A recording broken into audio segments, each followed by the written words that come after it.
family of four was pulled from the rubble under a building after it was bombed and collapsed on top of them. Two parents, their son, and his young wife. Isang kilalang pamilya sa port city ng Haifa ang pamilya Gershovitz.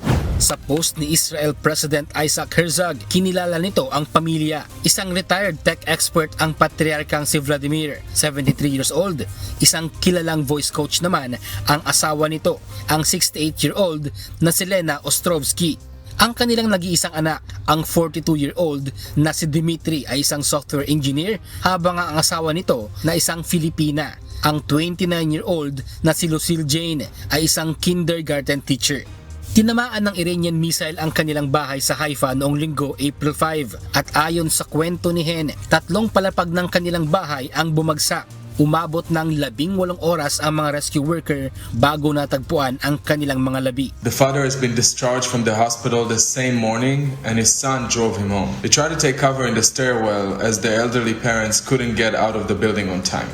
Ayon sa kwento ni Hen, bago pa lang naninirahan si Lucille sa Haifa dahil nag-aalinlangan ito sa kanilang seguridad. Ganun pa man, pinili nitong manirahan sa Haifa kasama ang pamilya ni Dima. Ikinasal ang dalawa noong 2024. She met Dima while he was traveling there. For years she was too afraid to move to Israel, but she followed love. She had only just arrived. They were planning to have children. Nagpahayag ng pakikiramay ang Embahada ng Israel sa Pilipinas sa pagkasawi ng mga Gershovitz. Ayon naman sa Department of Foreign Affairs, nakikipag-ugnayan na ang Embahada ng Pilipinas sa Tel Aviv sa mga kaanak ng nasawing Pilipina upang magbigay ng suporta at para sa pagsasaayos sa repatriation ng kanyang mga labi sa kabila ng umiiral na flight restrictions.